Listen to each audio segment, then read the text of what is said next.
What's up, Facebook? Ty Crandall here with Credit Suite, and today we are talking about CPN numbers. We're talking about credit privacy numbers and what they are, how they work, the legality of them, what you need to know. We're going to be talking about what the credit bureaus have to say, what the FTC has to say, what all the authorities have to say on credit privacy numbers, so you're informed, so you know how these things work. So today we're going to be coding all aspects of this so you can keep out of, credit jail, and also keep out of prison while you're at it, right? Because it's good to know these things. So CPN numbers, we're going to dive in. Today's all going to be about how these things work, what they are, when they're actually needed, are they legal, are they not legal, what aspects of them are legal or not legal, what are they used for, what can they be used for legally, what they can't be used for legally, how they've got a bad name, do they deserve the bad name? We're going to talk about all that today. We're going to decode it, and we're going to talk about 7 things that you need to know about CPN numbers to stay out of credit jail, both business credit and consumer credit jail, and to keep yourself out of prison altogether. So that's what we're going to be talking about a little bit today as we dive in. So let's start with talking about what CPN numbers are if you're not familiar. So let me go to the whiteboard here. So a credit privacy number is what we're talking about. Here's our topic today. 7 things you need to know about CPN numbers. So credit privacy numbers are really used for people who need extreme privacy. Why these were actually created. So for example, let's say somebody needs to have an identifying number, but they're in witness protection program. Well, that's a perfect example of why CPNs were created. They were created so our government can still recognize who people are without them having to give a number where other people can identify them as well. So CPN numbers, first of all, they are completely real. They do absolutely exist, and you can legally actually obtain a CPN. Now, before you jump in and say, wait a second, I've heard all kinds of bad things, I'm not saying they're good. It's what you use them for that ultimately is the problem, and this leads so many people astray and gets so many people in trouble. But first of all, what they are, CPNs are credit privacy numbers, what it stands for, and it just based on the definition of it alone, you can tell that CPNs are designed for people that need extreme privacy. That's what credit privacy numbers are for. So a lot of people, when you watch this, you might say, well, what you're saying is accurate, then why would somebody want one? That's what it really comes down to. Is somebody like you and I, we don't really need CPN numbers because CPN numbers are designed, like I said, for somebody in witness protection, as an example, where the government can still identify who these people are without them having a social security number where other people can identify them as well. So yes, CPN numbers exist, and yes, you actually can legally obtain them. It's how you use them that can create some illegal action. So let's take a look here. So CPN numbers, credit privacy number, used for people who need extreme privacy. So usually what you're going to do is you're going to be getting a CPN number legally from an actual attorney. I haven't found anywhere you can obtain them without going through an attorney. Maybe you can, but it is the best place that I found to actually go. So again, why use them? Well, for extreme privacy, not for credit or loan applications. And this people really get into trouble. So why CPNs are popular is because people sell them with the idea and concept that you can use a CPN number to basically qualify for credit, right? That's why people actually are trying to sell them, why they've got a bad name.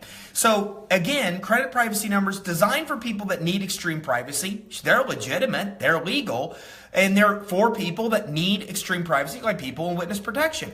But where people get in trouble is that they actually are sold or think they're going to use or buy a CPN number in place of their social on credit applications. So the idea behind CPNs is that basically you can have crappy credit and then get a CPN and use it in place of your social to fool lenders and credit issuers where they never know about your crappy credit, and then you build a real good credit profile on top of this CPN number that you've obtained. Hey, what's up, Kevin? Thanks for coming in. So that's the idea behind CPNs. It's that people buy them or think they can buy them to use them in place of their social for the application of credit and financing. That's where a lot of people think that they actually have value. But the reality is that's where you actually get in trouble. You can obtain a CPN if you really need extreme privacy. Maybe you're in witness protection. I don't know. But if you're not and you don't need extreme privacy, then they don't work for the purpose that they're often sold and people are led to believe that they are. Because legally, you can't use your CPN in place of your social on an application. That's basically referred to as Social Security fraud. Now, I'm not an attorney. I'll be the first to tell you, I'm not an attorney. I'll even give you quotes from the authorities here so you know this isn't coming from me. It's not using a CPN number in a Social Security number field that's fraud. It's using anything in a Social Security number field on an application as fraud.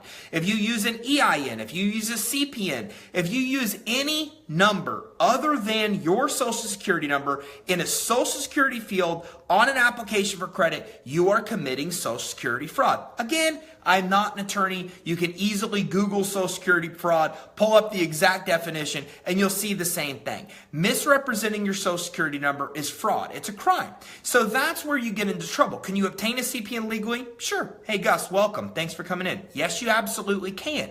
Okay, if you need extreme privacy, like you're in witness protection, maybe there's a use for it.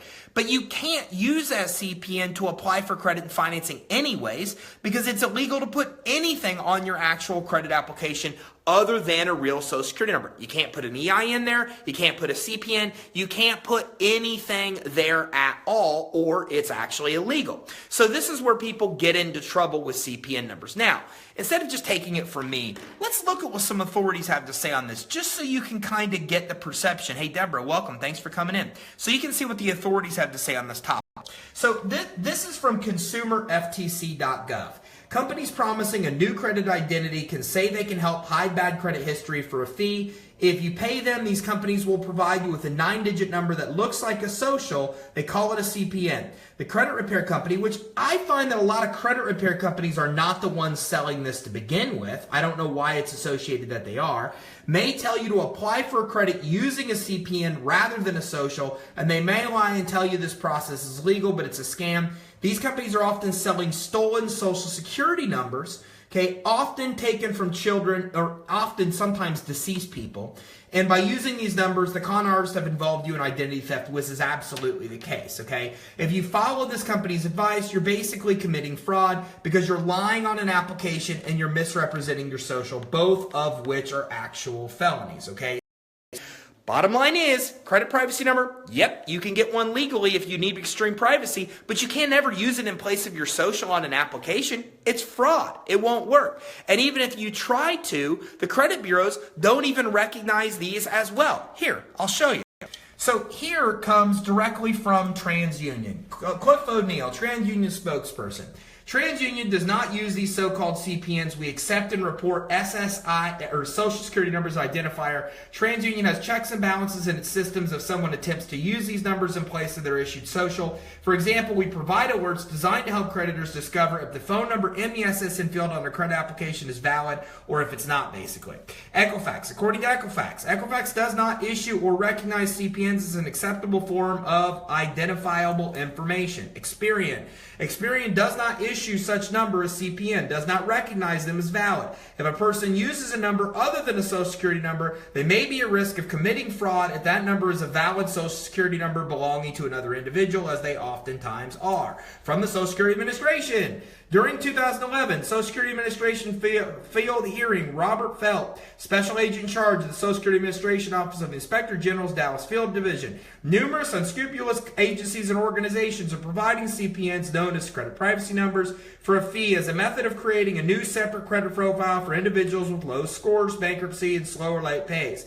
Websites offering CPNs advertise a new credit profile with the use of a CPN at cost ranging from $40 to $3,500. Despite what many of these credit repair company websites imply, consumers should know that CPNs are not legal. Now, again, I find that credit repair companies are not the ones usually offering CPNs. They're usually just companies that have nothing to do with credit repair. I don't know why so many associate credit repair with CPN because it's just not accurate.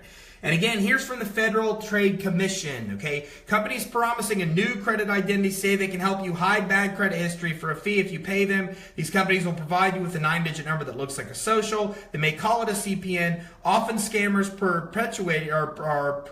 to be selling CPNs are selling stolen Social Security numbers instead. Scammers often use Social Security numbers that are stolen from children for this purpose, and you could actually unwittingly be committing identity theft. And here is another lawsuit lawsuit from the FTC from a company promoting false identification numbers to create a new identity. So, just to say, you can't use CPNs in place of a social to get credit.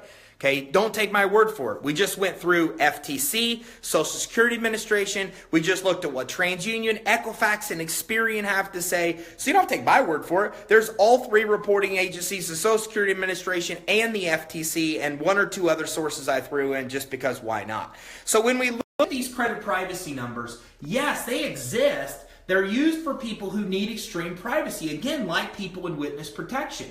They can be obtained from attorney if you are, per se, in witness protection. Okay, and why would you use them? Well, for extreme privacy, you can't use them for credit applications because legally you can't use your CPN or anything in place of your social. This is Social Security fraud. It's clear as day. All the bureaus, as you saw, do not recognize CPNs. We just looked at quotes from every one of these. Okay, many CPNs, as they said, the FTC said, the Social Security Administration said, and the bureaus all said in those quotations, many CPNs are actually socials of deceased people or children. So using one of these is also identity theft. So beyond misrepresenting your social and beyond committing Social Security fraud, then you also have the risk of identity theft as well as that, so it's something to keep in mind. So the alternative here is just build your business credit, repair your consumer credit. It's that simple. If you have consumer credit issues, we'll fix it. There's all kinds of reputable credit repair companies out there, really reputable companies that can help you fix it. And you can also build business credit that's not linked to your personal social. So that kind of hopefully gives you a good idea of what CPNs and how they work. In summary, yes, CPNs exist. Yes, they are legal. You can obtain one legally if you need extreme privacy. But what you can't do is use a CPN, an EIN, or any other number in place of a Social Security number on an application. When you do, you misrepresent your social and you're actually committing Social Security fraud. Again, not an attorney. That's why I just showed you quotations from the FTC, from all three bureaus, from the Social Security Administration, so you can see from them how they actually view these. So again, CPNs, yes, you can get them, but why would you want one? You're not going to need extreme privacy. So if you're trying to get one past bad credit, here's my advice. Fix your credit. There's all kinds of forums and information out there that can help you, but if you want a faster, easier, and quite honestly, an affordable way, hire a credit repair company. I don't do credit repair. I have nothing to gain by telling you to do this. But credit repair is very legitimate. There's a lot of really highly reputable companies out there that can help you with this. And then you fix your credit so you don't need to use a bogus number in place of your social. If you own a business, build your business credit. You can do that legally as well, because instead of putting another number in place of your social, you leave it blank when you apply for business credit, and you're building credit based on the strengths of your business or based on your business's ability to pay. So two alternatives from falling into this trap. Keep in mind, again, not an attorney, you just saw from the FTC, you can easily be committing Social Security fraud if you use anything in place of a social, including a CPN, and if it's stolen, as many times it's actually somebody's stolen identity, then you're on the hook for identity theft and all the damages that are incurred by that as well. So my advice, avoid CPNs. Can you get one legally? Why would you need extreme privacy to begin with? There's no circumstance where almost anybody watching this stream would need extreme privacy and need one of these things. Stay away from them. Again, don't take my word for it. If you missed this from the beginning, go back on our Facebook page, facebook.com/credit suite. Watch this from the beginning. And again, if you do, you'll see that we just show quotes from the FTC. We show quotes from the Social Security Administration. We show quotes from TransUnion, from Equifax, from Experian, and from FTC.gov. We actually showed about 5 to 8 quotes from all the reputable authorities you need to be worried about and what they say, where they're saying exactly the same thing. So hopefully this helps you. It gives you just the information you need about CPNs, what they are, how they work. If you need one, go to an attorney and get one. If you need extreme privacy, you probably don't. But don't try to put anything in place of your social on an application. You're committing fraud. It is what it is. Again, you just saw the authorities speak to this exact same thing. You're better off to work with a reputable credit repair company to fix your credit, or also to build business credit for your business that's not linked to your personal credit. And in both of those cases, those are legal ways to get past the fact that you may have credit issues. fix your credit, face it head on. And the second thing is build credit for your business that's not linked to your personal credit. And then you don't have to worry about these fraudulent paths, such as trying to use CPN in place of your actual social. So that being said, I'm just going to wrap this up, but I know some of you are just getting here. So you can go to facebook.com/credit suite. You can watch this live stream from its entirety. And if you do, you'll get our whiteboard of exactly how CPNs are, what they are, how they work. But you'll also see quotes from TransUnion, Equifax, Experian, the Federal Trade Commission, and the Secretary or Social Security Administration on what you need to know about these. That's extremely essential so you stay out of credit jail and, well, let's just keep you out of prison altogether while we're at it, because that's kind of a good thing to do. So that being said, Daryl, I appreciate it. Business credit works. I hope it works, or I would not be here. I'd have serious problems. So I'm going to wrap this up, because anything else I say will be actually coming back to the exact same points I've made. Again, if you miss this, go to facebook.com/credit suite. You can watch it from its entirety, see the quotes from the authorities on this topic, and keep yourself out of credit jail and out of prison altogether, and get the alternatives of fixing your credit and building your business credit to do it the legal and legitimate way to make sure you don't get yourself in trouble. Thanks, everybody. I appreciate you tuning in. I'll be back here next Thursday at 11 o'clock a.m. to share more insight that will help you get financing and get credit to start and grow your business. So thank you very much, everybody. I appreciate it. And thanks for all of you for liking, for sharing, for bringing in. And I know a lot of people are coming in right now as we're wrapping up. Again, go back to facebook.com/credit suite. You can watch this from its entirety, and you'll see everything you need to know to decode these CPN numbers. Thanks, everybody. Be well. Have a great day. Thank you all for coming in, and thank you for thanking me for the information. I appreciate it. Thanks, everybody. Have a great day.